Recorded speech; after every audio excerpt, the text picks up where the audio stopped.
taking a turn for worse tomorrow. Is it? Is it? Yeah, high of 49 tomorrow. I haven't been looking at it lately. On And then purpose? Friday is rain. Saturday, low 50s. And Sunday gets nice again. How come I'm not getting any? No. No internet? Um, Oh, there it is, okay.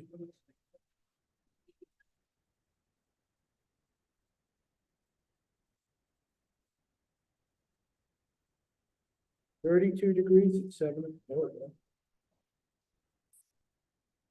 Oh, yeah, it's gonna be a little nippy in the morning. mm-hmm.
Tenemos aparatos ahí en la mesa en el fondo, entonces ustedes pueden recoger uno. Gracias.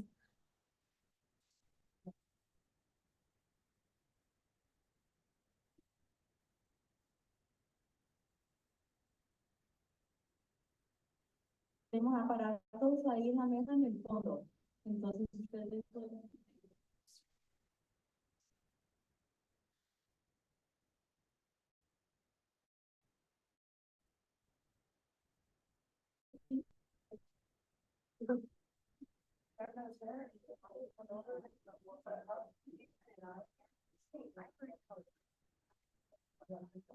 All right, we're gonna go ahead and get started.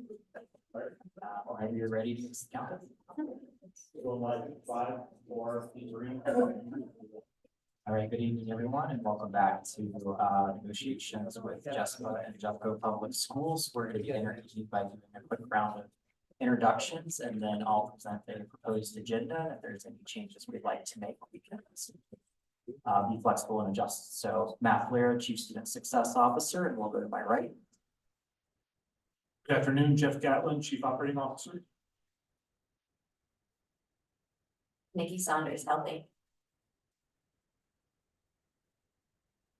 Sarah Smith, preschool, JCPA president. Sandra Kashub, JESPA President. Trevor Byrne, bus driver, JESPA Vice President, President JCTA. Vicky Flores, staff. Tiffany Beastrom, paraeducator. Rod, facility manager. Darcy Hassler, paraprofessional, high dosage tutor, guest teacher. Brent Case, counsel for the district. All right. With tonight's agenda, let's just quickly go through it. So we thought we'd begin the evening by presenting our calendar to include nutrition services and review. Put that first, assuming there might be some parents who would be joining us early on as we have in previous sessions. Also engage in the discussion about MQs. We have Jeff Gatlin here to present on both of those.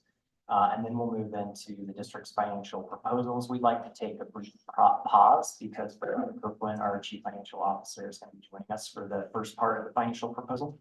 And then we would suggest maybe a dinner break, and then return from dinner having you share out your calendars to Article 5 and 8 before we wrap up the joint communication. Is there any adjustments to the agenda that you'd like to make, or anything that we need to talk through?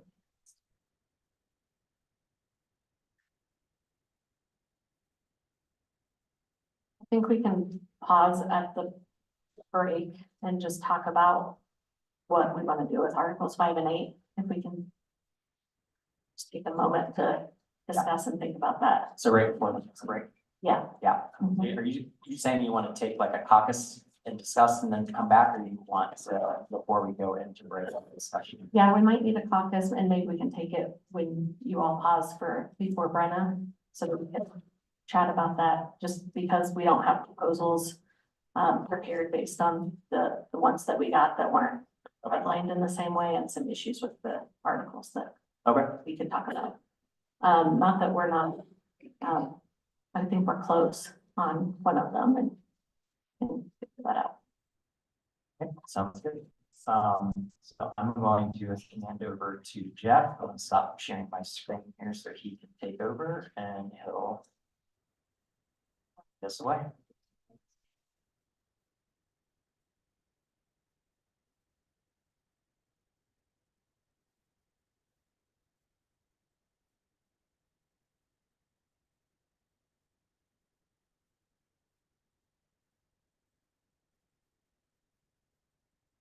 Okay, I wanted to first start, just acknowledge that the working document is becoming a bit busy. And so if there's a new strategy that we want to talk about to reset or establish a new norm after this, happy to talk about that. But it is, you know, when you look at it on the screen and when you are in the document, it is a little bit hard to connect some of the dots. So I'll show on the screen the actual edits that are being made, but I'm just going to read the clean version. And then we'll go through it that way. So I'll reading the clean version, memorandum of understanding between Jefferson County School District R1, the district, and Jeffco Education Support Professionals Association, JESPA. Statement of commitment. For the school year 2024-2025, FY 24-25, Jeffco Food Nutrition Services, FNS, has identified 3 schools to prepare and serve scratch-made meals every day using culturally relevant recipes provided by members of the working group in the Edgewater community. These schools include Edgewater Elementary School, Jefferson Junior Senior, and Lumberg Elementary School. Recipes will be modified to meet United States Department of Agriculture, USDA nutritional standards, and for use in large-scale production as required by federal policies. FNS, with the cooperation of the stakeholders identified below, will work to develop creative ways to improve and introduce more culturally relevant menu items and seek locally sourced, when possible, quality ingredients with minimal processing. Background: the district, Food Nutrition Services, the community, JESPA, and other representative groups agree to work together to enhance food service operations and will continue to improve and provide quality nutritious meals for all students. It is essential for each stakeholder to understand program regulations and limitations that may exist in seeking desired outcomes around these meals.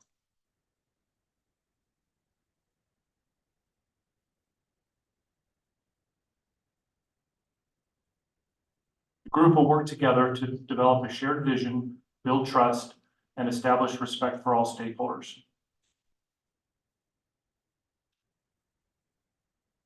Purpose and structure. The purpose is to develop a shared vision and goals for continuing to enhance quality, nutritious meals for all students. This will be accomplished through cooperative collaboration of the facilitator, the core leadership group, and the working group. All members of these stakeholder groups will authentically commit to working together in good faith on solutions.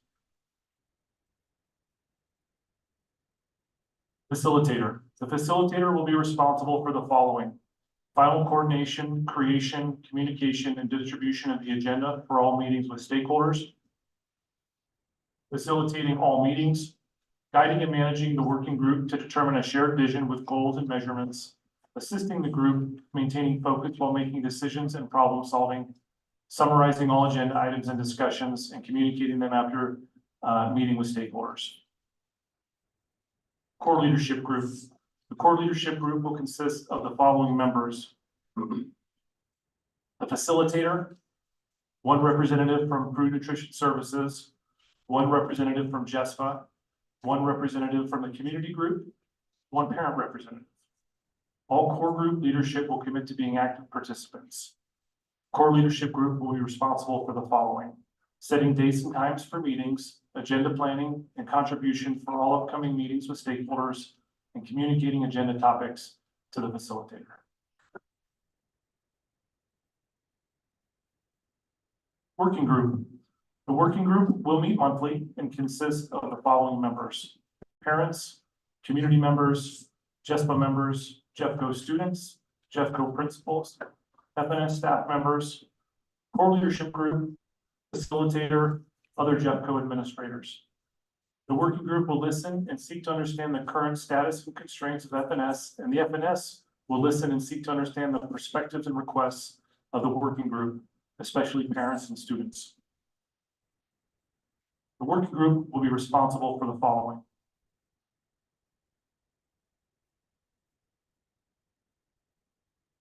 consistently attending meetings and engaging in discussion and action to collaboratively achieve the shared vision, collaborating to create a shared vision to include reviewing multiple operational methods for achieving the shared vision, and working to create a set of next steps for achieving the shared vision once the shared vision has been determined. Working with food service staff on menu and recipe development, as well as taste testing. Leading the distribution, collection, and evaluation of student surveys in cafeterias with the support of FNS.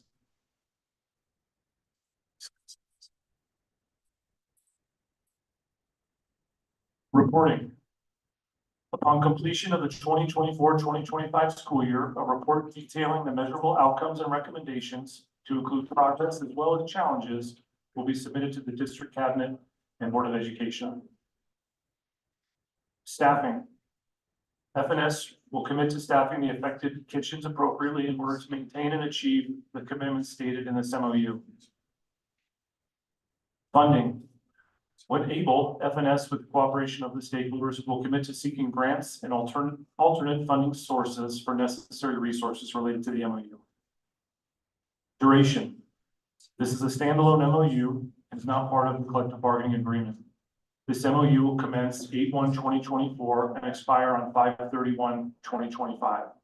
Upon expiration of the MOU, food service is committed to being a willing and honest participant in conversations with the community as it relates to quality, nutritious meals for all students. Food service is committed to engage with the working group to advance and promote food that is minimally processed and maximizing the use of local products.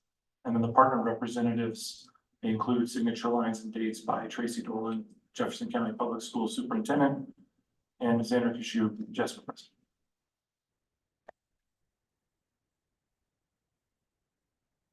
Again, this working document's getting a little hard to follow, so if there's like, suggestions or if we want to do that in a little different way, I'm open to that, but, the edits are there, and that was the result of those edits.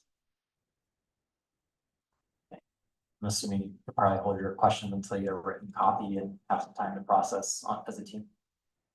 Yeah, that would be great. Okay, sounds good. So then we'll move into the second part of our agenda here, which is the discussion around cues related to Article 16, and I'll let Jeff take the lead there.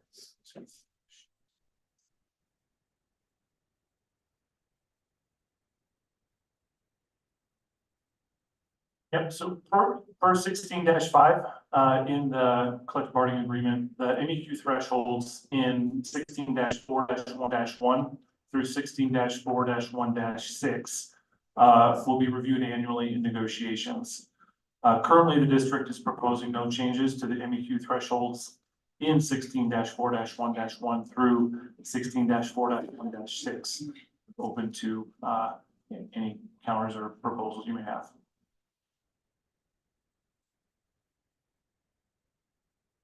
The discussion on either one of those items. Yeah, just quickly, I think earlier this week, we got a document from Katie Jeter that we just need to review a bit more to really engage in this conversation, but thank you for bringing it to the table.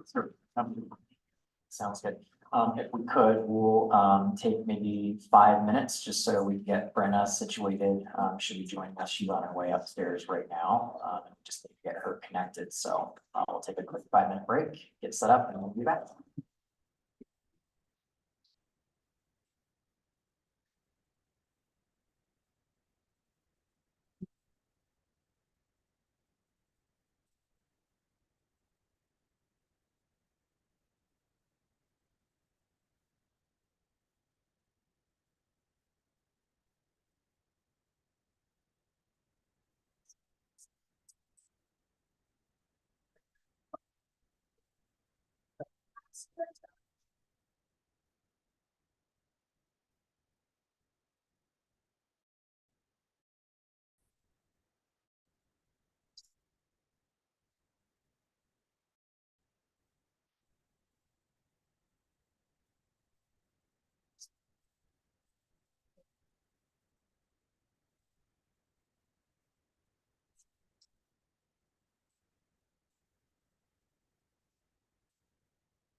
You.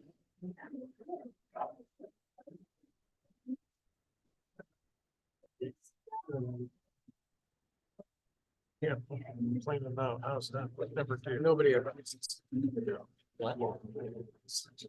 complained about this. No, I was playing. I got you. You got it. I like that. It's my kind of young sister. Where do you think we're gonna get that? I don't know my. Timing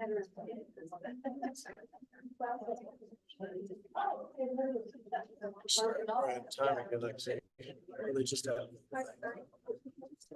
It's trying to put it on the screens.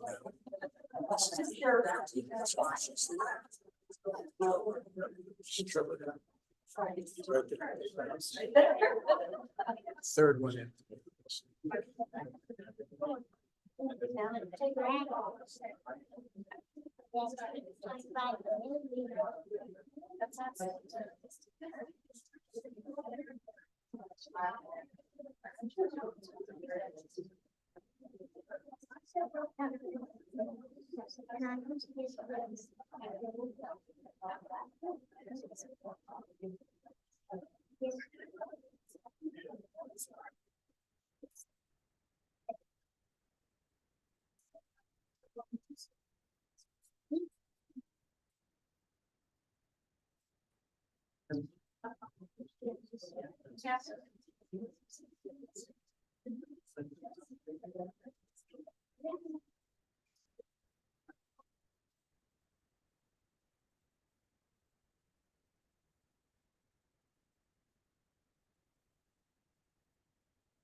All right, we're ready. Well, eyes, 5, 4, 3, 2, 1. All right, welcome back, everyone, from a quick break. We have with us this evening to share with us kind of a district financial presentation, our CFO, Brenna Copeland. So Brenna, would it be helpful to do introductions or do you know everyone? Sure, do introductions. So we'll start over with Darcy, if that's okay. Darcy Hassler, paraprofessional. Robert Horvath, facility manager. Tiffany Beastrom, paraeducator. Vicki Flores, JESPA staff. Trevor Burton, bus driver. Sandra Kashu, JESPA president. Sarah Smith, preschool. Nikki Saunders, health aides. Everybody on this side. So how we'll do this is Brenna will present, open to questions, points of clarification if needed, and then we'll take a brief pause to allow Brenna to transition back to whatever she had going on the rest of this evening, and then I'll come back and present the district's financial proposals related to compensation benefits. All right, Brenna. Great. All right, let's go. So quick overview of the topics I hope to cover tonight. At any point, if I'm going too slow or too fast, please jump in and let me know. I appreciate the feedback. We're going to talk about budgets to actual revenue projections, the budget process, and a note on estimating the cost of comp increases. Next one. So how close should the budget to actuals be? The budget is a funny little beast. It's both an authorization to spend a maximum amount of money, and it's also separately an estimate of how much money we'll spend in any given year. And those are actually two different numbers. So the districts, you know, if you just summed up every single budget in the district, all the schools, all the departments, you get a dollar figure that's higher than what you see on the rolled up budget I present. And that's because we carry certain expectations for underspend every year. And we're always trying to fine tune those. So, but in this sense, the budget is an estimate. Most of what I'm going to talk about tonight has to do with the budget being an estimate of how much we'll spend, which is very different than how I manage my own money, but that's how we do it in the district. Okay. CDE says if you land between plus or minus 1 to 3% for revenue, 3 to 5% for expense, that's pretty good. Our district goal is a little tighter than that. We would like to get to plus or minus 2% for revenue, plus or minus 3% for expense. Just a note on how these things can work in tandem. If one goes plus and the other goes minus, they kind of compound one another, right? And so you land in a total variance of potentially 5%. And order of magnitude in the general fund, 1% of our budget is $9 million.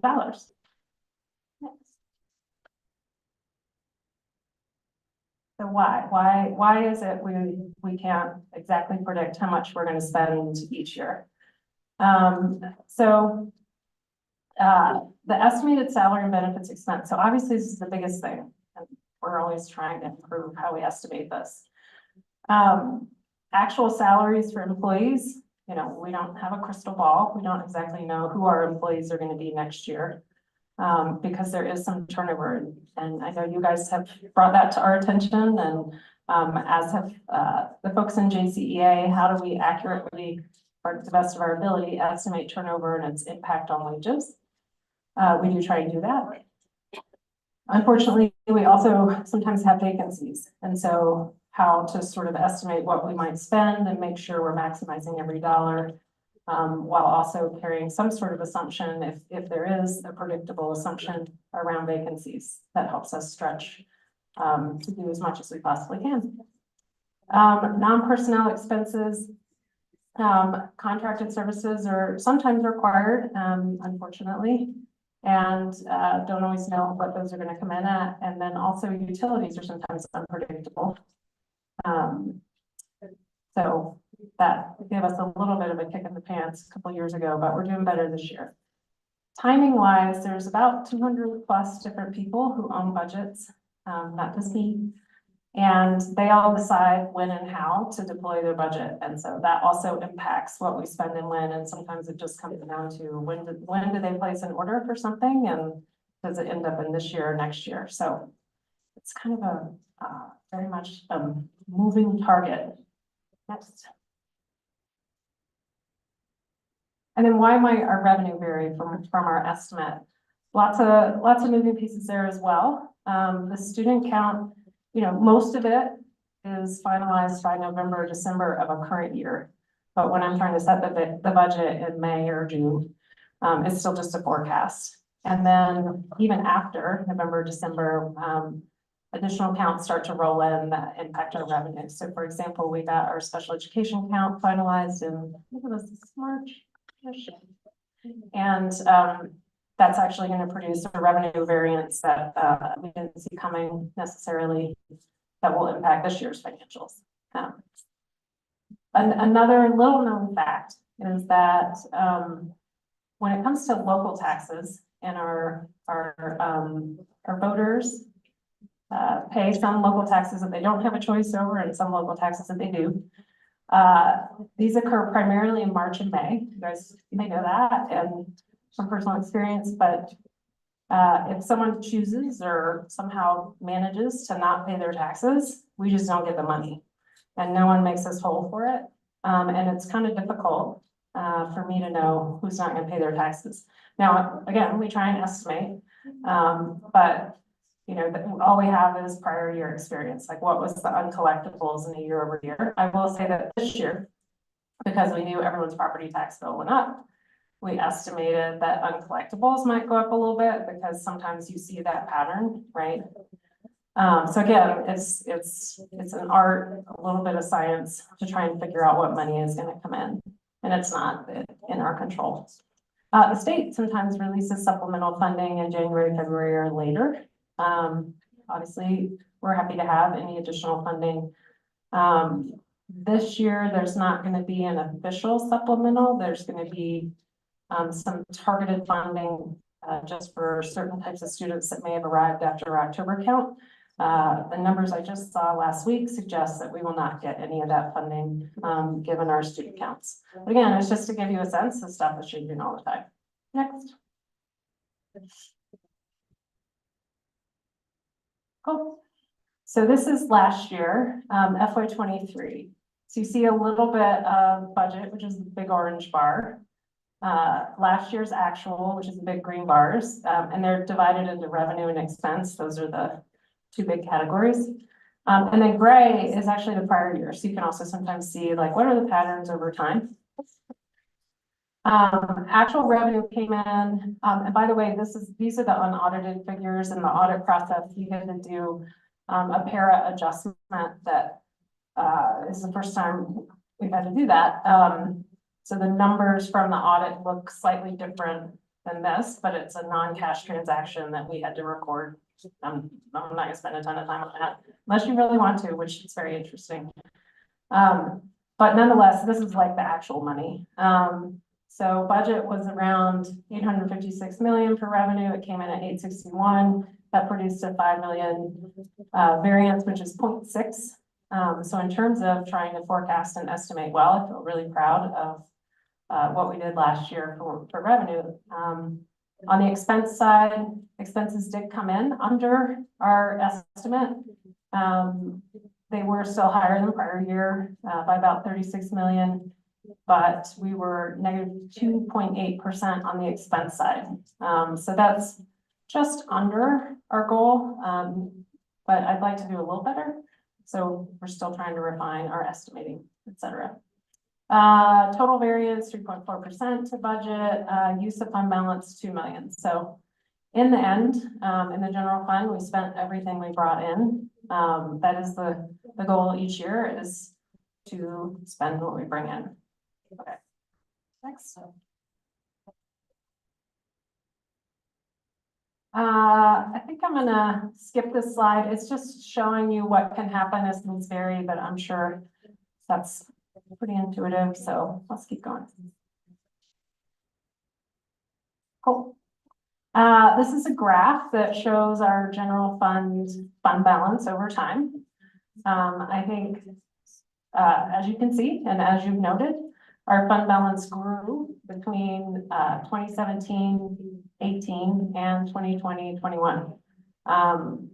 In those kind of 3 to 4 years there, really it was like 3 years. A couple of things happened. One, passed the 2018 MLO.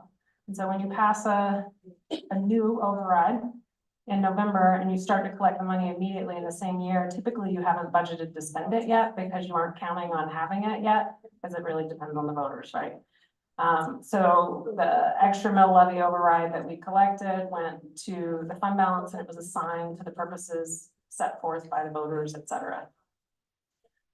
In the 2 subsequent years, pandemic relief funding was quite a bit of one-time funding that we weren't expecting. I understand, I don't know, I say I wasn't here. And so that did produce extra funding towards our operational expenses that created an increase in fund balance to 212. FY 21 or school year 21, sorry, talking the finance speak. At the end of that year, we finished with 212 million. I actually started in September of 21. So that was in the 21-22 year. For the past 2 years, our fund balance has not really grown or shrunk. It's level. And again, my goal is spend the dollars we bring in on today's kids. And we've at least done that for the last 2 years, so that's good. Okay, keep going. No. Okay, so one of the biggest assumptions that I'm sure you guys want to learn a little bit more about in terms of, because it drives such a big part of our revenue, is our enrollment forecast each year. And we can reasonably estimate next year's funding count. I talk about 2 different things: funding count versus like actual kids, actual count. Funding count, as a CFO, that's what I care the most about. Actual count is the actual number of kids we're serving. And for JEFCO and many other districts, our funding count is higher than our actual count. And so what you see is this little dash blue line, which is the funding count over time, and the dash green line, which is the actual count. They aren't the same. And so for current year, which is FY 24, the funded count is higher, and these are in thousands, by the way. It's 68,200 kids, roughly 64,000. You can see there's quite a bit which we're funded for that we aren't serving due to averaging. Sorry, something stuck in my tooth. Next year, we can forecast with some degree of reliability what our fund account will be, because since it is that 5-year average, we already have 4 of the data points, right? So we're really just missing 1, which is next year's actual count. And so with some certainty, I feel pretty good about this estimate of the funded count around 66,000 kids compared to next year's actual count of 63,600 kids. Wow, my breast is messed up. And so, but that's a big driver of revenue. Happy to go into more detail if anyone's interested. Just want to explain what's happening here. Let's keep it.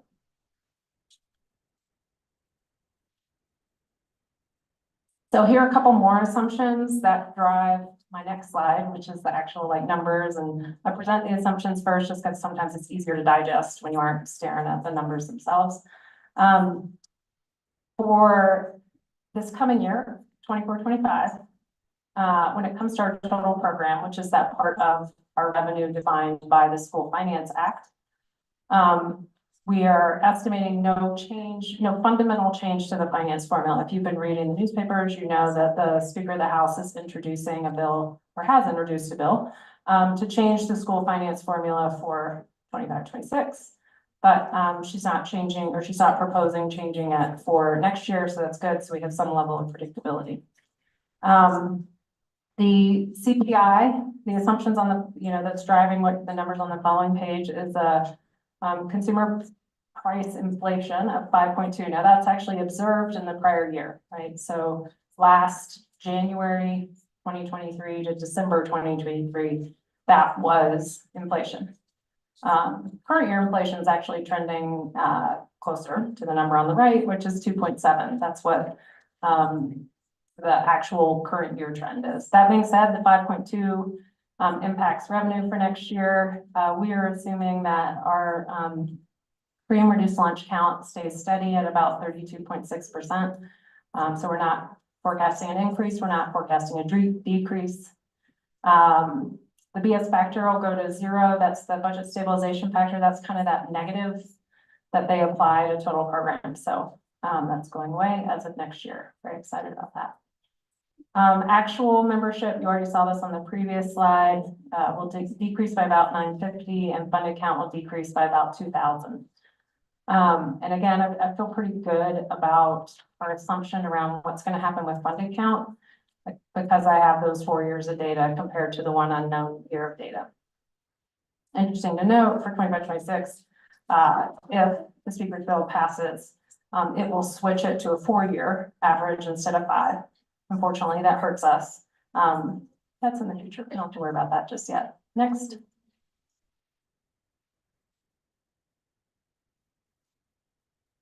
Cool. So this is a summary. I'm just going to orient a little bit and then talk through some of the up, flat, and down aspects of what's happening. So you see the labels over there under magenta: state share, total program, specific ownership tax. It's just like 3 parts of the same equation, which is our total program. So I'm not going to spend a lot of time on the breakout there, but the total program, the current year revised budget is at 698 million. The forecast for next year is 726 million. That's a 4% increase in total program revenue. Okay. And then you can see an out year. I'm not going to spend a ton of time on 25-26. There are other parts of revenue though, right? We have categoricals, which is a much smaller dollar amount. It's 31 million. We are forecasting a slight increase in categoricals. That actually has as much to do with our sped funded count as anything else. Specific ownership tax local, that's just a different part of specific ownership tax. It looks like we're forecasting a really big increase, but it's just $1 million. I don't mean to say just $1 million. $1 million is a lot of money, and within our 946 million, it's a smaller component. And then mill levy overrides. So unfortunately, our overrides, which are a big part of our revenue, only one of them increases with inflation. The rest of them stay flat at a flat dollar amount. And so their purchasing power has obviously eroded over time from when the voters passed those. So 137 million regrettably only is going to become 139 million, which is a 1.5% increase. Interest fees and other. So a lot of small things in here, but generally speaking, we're estimating based on input from our investment folks that our interest revenue will go down a little next year. I think on the one hand, everyone's hoping rates go down so that we can borrow money at cheaper rates. On the other hand, that of course drives down our interest income. So historically, interest income has been around 1% for the district. It was much higher this year, but we're forecasting it'll be around 4% or so next year. But again, that produces a little bit of a revenue decrease for us. So yeah, so factors growing revenue is the per pupil amounts go up by 5.2, but as you can see, that doesn't mean our total program does because our funded count is going down. And then our overrides, our voter approved extra revenue stays sort of flat because it doesn't adjust with inflation, except for the most recent one. So I'm very grateful for that. And that's it. So 3.5% overall total revenue increase. That's our forecast. Those are different components. Happy to come back to this if you have questions. Next. Budget process. So a lot of things moving in parallel. As you all know, here we are in negotiations at Big Orange Bar. Meanwhile, like the legislature is doing their bit. We're trying to forecast things, roll up departmental budgets, school budgets, et cetera, and we're trying to hire people. So it's that dance of trying to set a budget without knowing what all the moving pieces are. There we are. And we're in mid-April, halfway there, sort of. Next. Oh, this is too much stuff. Skip it. It's just a bunch of little words, more about the process. Okay. Okay, this is my last slide. Note on cost estimates for comp increases. So in the past, the district quoted a gross dollar amount of the cost of a compensation increase. Separately, we carried a negative expense expectation to offset that so that it didn't overstate any use of fund balance. We've gotten feedback that people don't like that approach, so we're changing it this year. We will quote a cost of a compensation increase in a net dollar amount, removing our expected turnover savings. It doesn't actually change the bottom line because I always had a quote unquote sort of negative expense in the big budget anyway. It's the same, and it means that the dollar amount is stated net of that expected turnover savings. The analysis we've done, and granted this, again, it's really hard to isolate everything exactly right. And plus we haven't, in some ways we have had more turnover than we would like, in other ways because we've been contracting and school consolidations, and we've been trying to kind of take our current employees and put them into open positions elsewhere. We've had a little bit less turnover than we normally do in other ways. So it's sort of a both and there. But we estimate that regular turnover decreases the cost of steps lanes equivalent by about 50%. So that is how any numbers you hear from Matt will be net of that assumption. And that's an assumption that, of course, I'd be happy to talk about as well. Vicki, I know, I think your computations look a little different. I'm always open to dialogue around that. So that's it.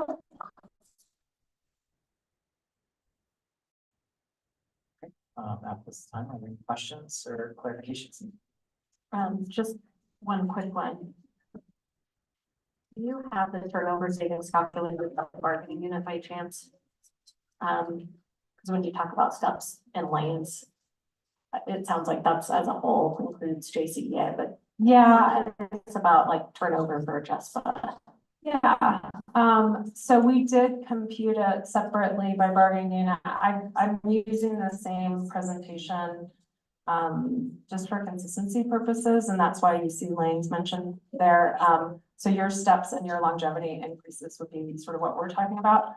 And we see roughly the same, like 50% discount, it's not the right word, I apologize, I don't have good words, across the bargaining units, and across JCAA, which is not a bargaining unit, but we did analyze, turnover savings for them as well.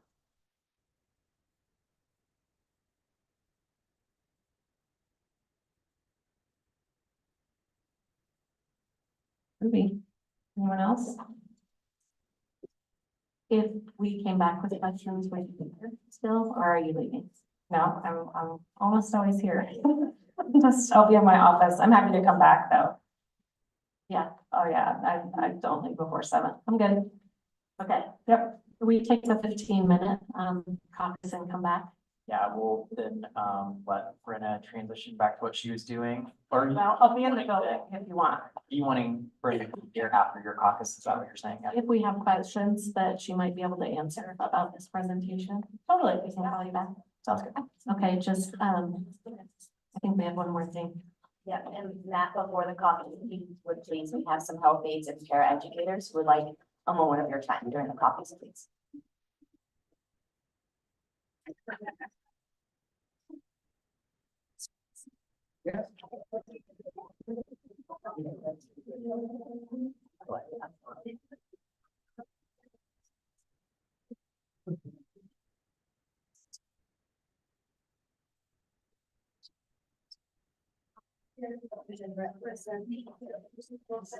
Wave your flags in the air, if you got them like you just don't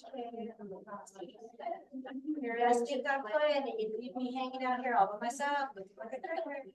Yeah, come on, there's my flag.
Yeah.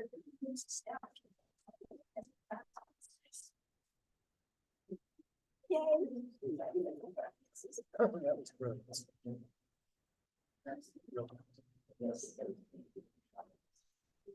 First time. I know.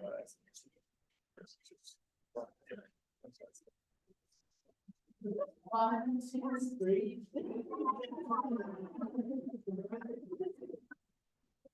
Do you all understand what was going on right there? Just in case you don't know. Okay, so do we have Miss Sarah, could you express to the audience what this was all about and how it became? Yes. Well, I can't do this without, to be honest. So, I'm Sarah McClintock. I'm a para ed at Blue Heron.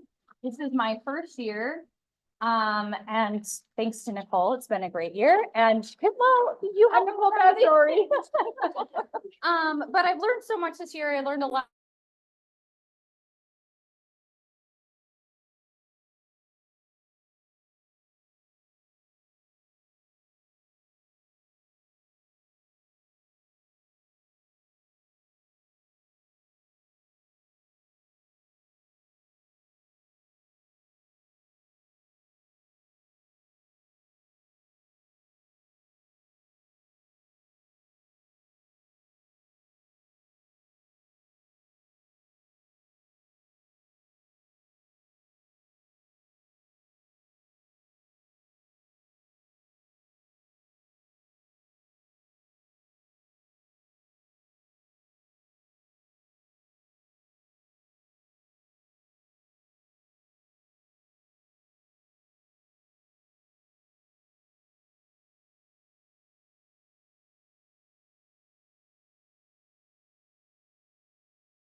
Back from office, we just finished up having our CFO present a financial presentation, hand over to JESPA to see if there are any follow-up questions or questions related to other articles that we present.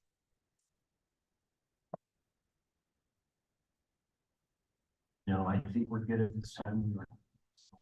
Yes. All right, 1 second. Presentation up on the screen.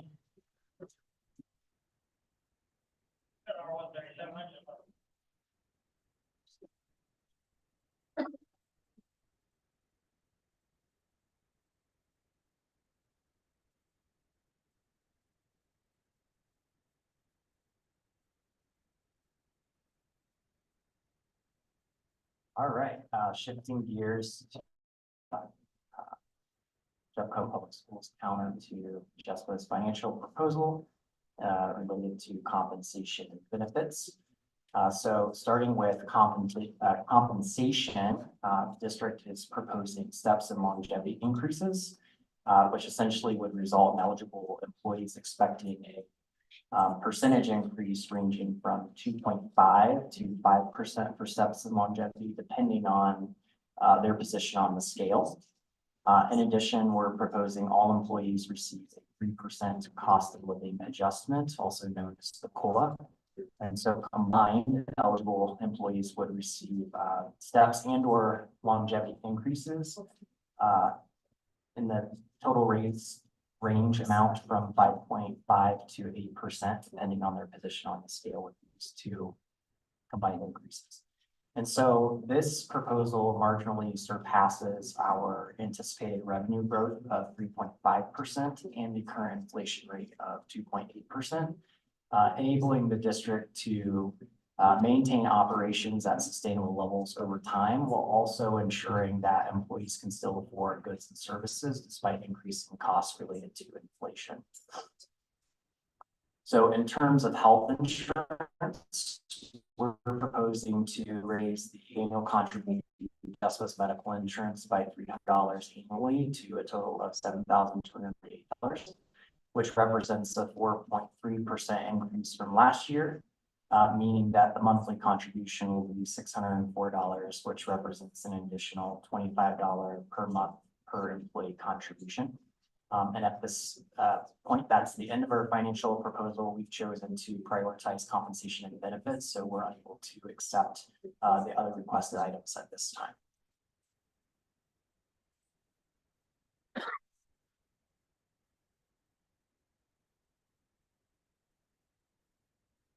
If you have questions or would like me to go back. Just to clarify what you aren't able to, you mean countering what we proposed last week? Is that kind of what you were getting at? So you had some additional items here specific to extra pay, additional pay, time of implementation, so on and so forth. That's correct. Okay, thank you.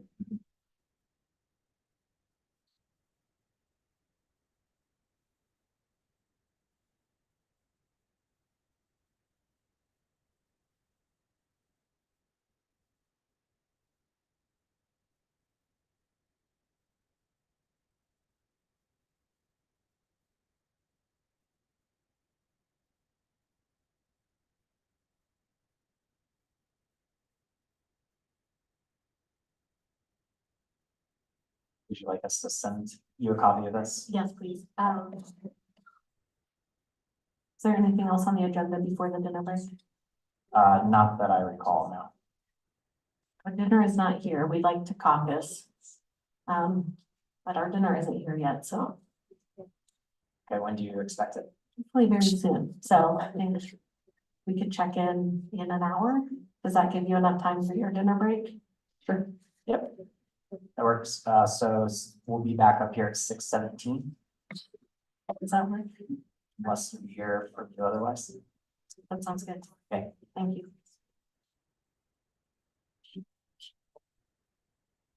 Vicky, what caucus room are we in? 2A. 2A.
Welcome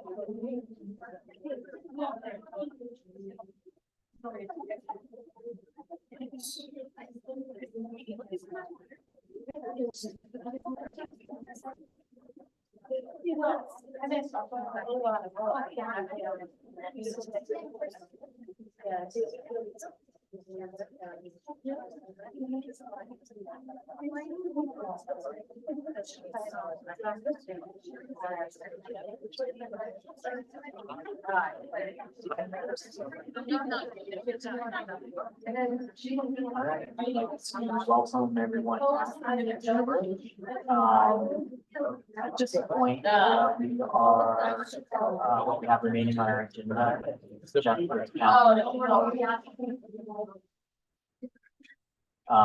We have left on our agenda is Article 5, communication. Any further discussion from the previous presentations or points of clarification or even adjustments to the agenda that we want to make tonight?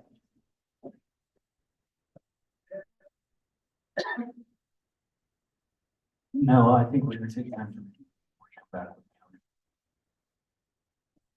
So to clarify, you suggesting we move the two articles to a different time, or if you're going to need time to come back tonight and counter? We'd still like to go over 5 with you if possible tonight. Sure. We just talked about financial, we'd like time to, Oh, absolutely. And what about Article 8, Trevor, we'd like time to still go over Article 8. tonight? No, we'd like time to go over it and then come back. So we'll move, the response to the financial proposals to next week along with Article 8, but you'd like to counter 5 tonight. So, yeah, I think All right, we we'll just talk have about that. questions we have raised last time that we discussed. So if we can go through some of those issues, we're probably closer on 5 than we are on 8. Okay.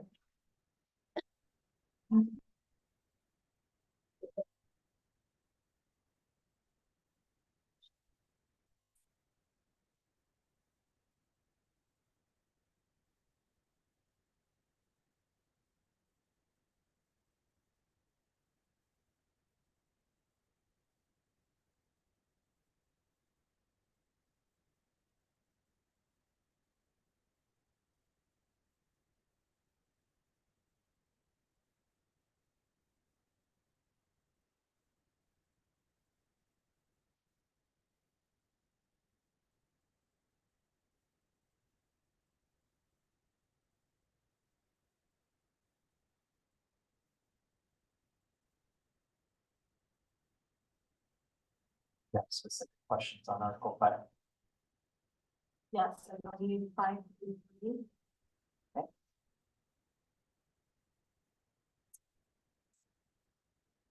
Yes, at the last session, Brent, you said you were going to look into that and get back. I did indeed, and we were just listening to the exchange between Vicky and I. And I was trying, we couldn't figure out what we were getting back to you on. So Vicky and I had a kind of a back and forth discussion about the law. And I mean, ultimately, what I took from listening to that was that I mean, there was a concern concerning an employee not being paid for a break that they weren't really allowed to take. And my take on that is that that's not right.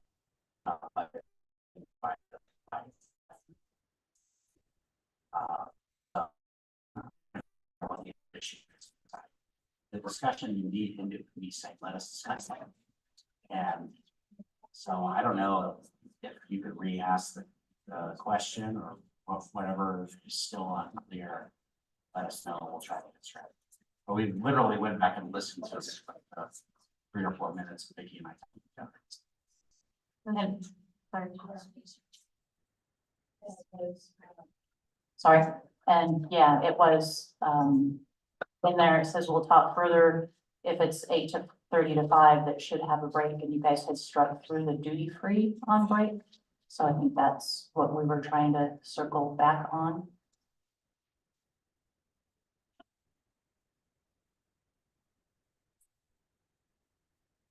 We had the example, and I'm sure you've heard this already, about you were waiting, we had bus drivers waiting on buses. And it's not being counted as a break, and that time is being deducted from their time rather than being paid. Which is why we put in the duty-free description of a break. All right, so are we talking about 531 now? Is that right?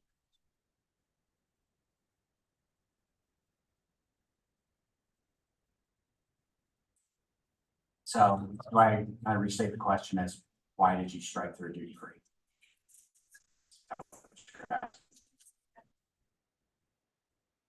I think that would be a good clarification.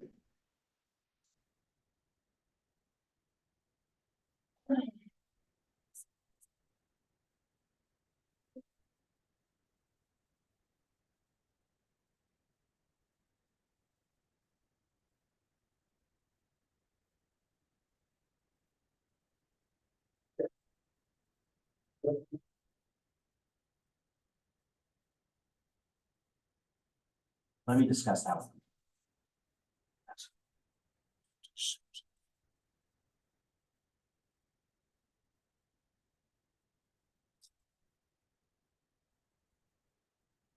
Discuss with. I'm sorry, I heard, let me discuss that. Yeah, let me discuss that with our team. I didn't hear the part, our team, that's why I'm. Okay. I think we're pretty close to this. There are specific things. It would be helpful if we could clarify duty-free breaks. Your point is taken that they are, and, you know, I think it'd be helpful to clarify it so that managers also know that breaks are breaks and we're not supposed to work during our breaks. There might be a couple of other points we want to raise, and we can counter this, but I think, just so you know, there are just some more minor points. I think if you just reviewed our conversation, we talked a little bit about the ADA last time too, and that was a question that maybe we're gonna look at. Was it? I thought excuse me, I thought we resolved that one. With respect to whether the ADA covers second opinions for fitness for duty.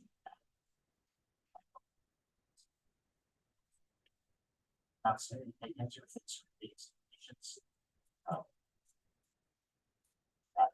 That might take up that one. I know we talked about we sort of spoke about the idea that if somebody this or as report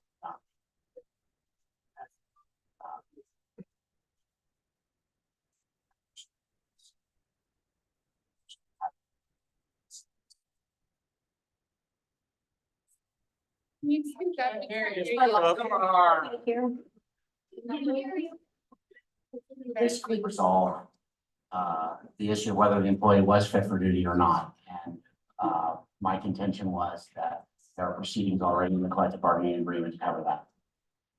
So I'm unclear about what we're supposed to be answering. Sorry. Yeah, I think that the language probably is, like, the reason why we think we're close is that the language doesn't prohibit the employee from going to their own doctor and allows for it. So if an employee was sent to the district's doctor, it doesn't prohibit them from attending their own medical appointment based on whatever the fitness for duty. So I think we have other remedies to solve some of this that I think, just to raise the point though, that we just don't want this process to be weaponized against an employee in order to retaliate against them or to remove them without having to follow just cause. But if they were terminated or disciplined as a result that we didn't think was fair, we would file a grievance anyway. So we'd have a remedy for that. So. Is there anything else, Darcy? No, it was just basically going back on the breaks and the duty free.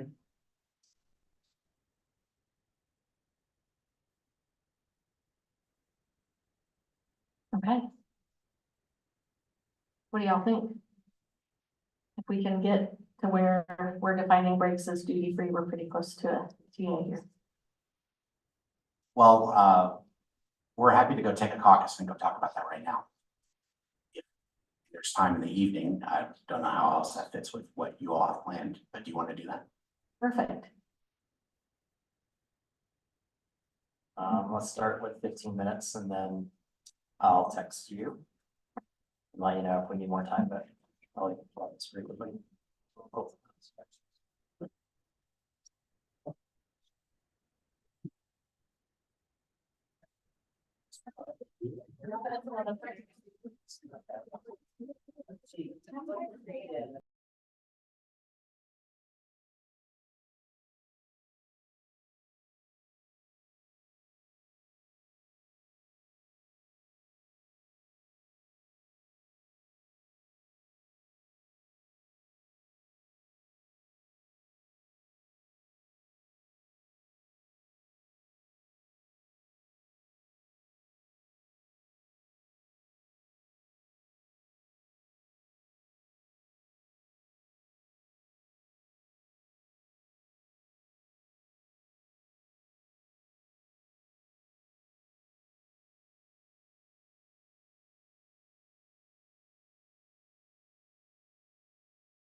Question, oh, sorry.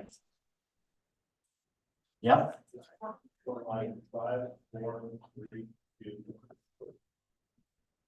So the question was, with respect to the district's response to the JESPA counter on 531, why did the district strike out duty free? The answer is because the district is not guaranteeing that these paid breaks are duty free. Basically for these these are the type of breaks where an employee might be called back into duty to address an emergency or something else that's going on that needs immediate attention. And the reason why we can do that is because it's paid.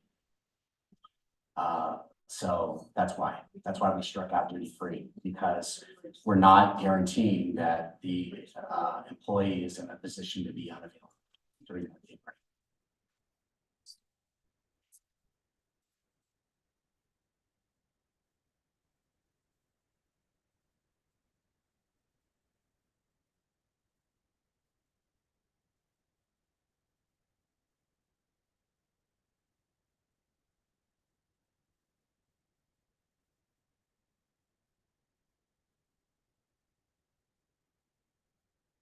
Okay.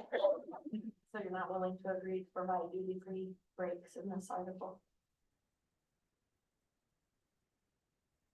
Not true, no. The meal break, right? Is duty free and unpaid, right? So if an employee is required to work during a meal break, then it becomes paid. What's the break? That's specific to 531. I think you're hearing a lot of voices because folks aren't getting breaks at all. What's a break? Period. And they're burned out. And they're tired. And it's hard. So that's unfortunate. We're gonna talk this for a minute.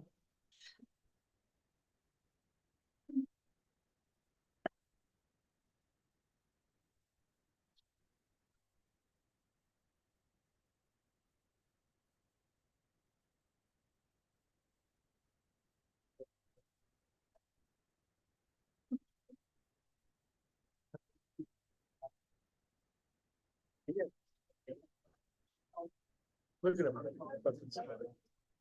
Enjoy it. I know. I was just trying to go.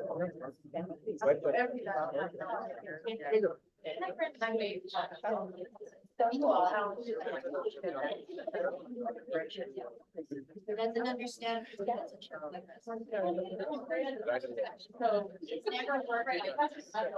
He's got a skin.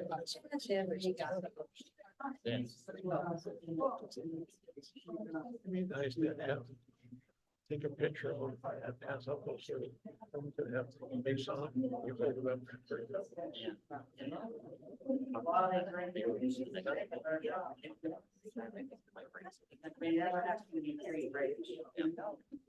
What if I just took a picture of him when he's left?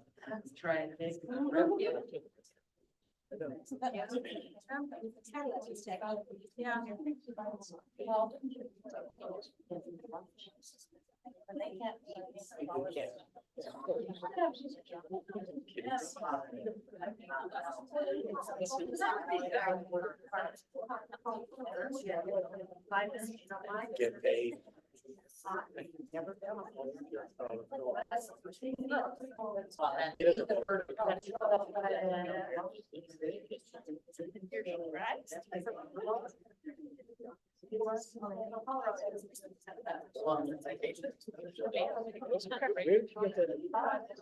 Where's Jeff? The CD.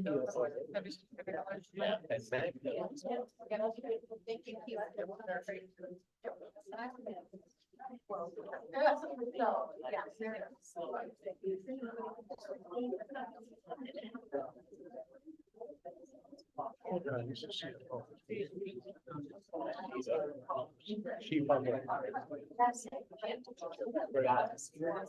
I know, I should.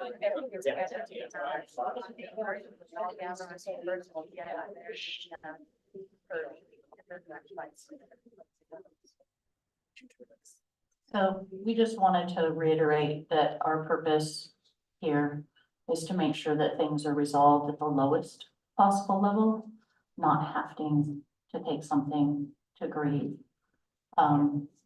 Our point here on the CBA is also to educate and ensure consistent expectations for employees as well as administrators. So, based on the district's position, then we will go ahead and counter with differing language.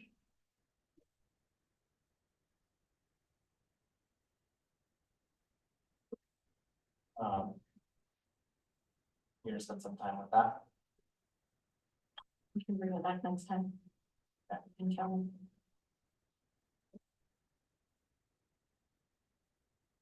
Great, so based on discussions right after dinner, we're looking at agenda setting for next week then. Okay, so then the last piece here is just the joint communication. Sorry.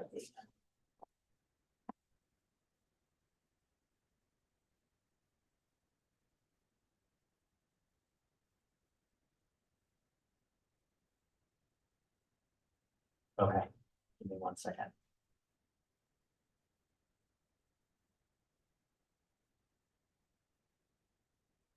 It might be faster if you share your screen.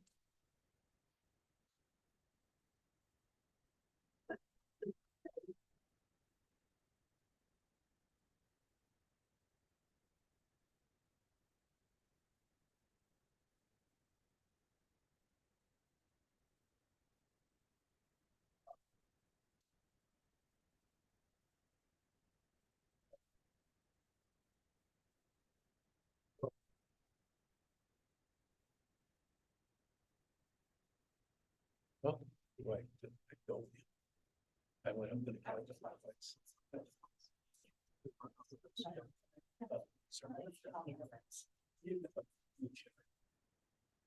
I was a lead one. I had some other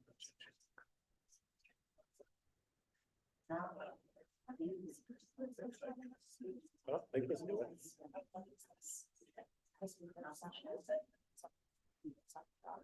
By the way, huh? Yeah.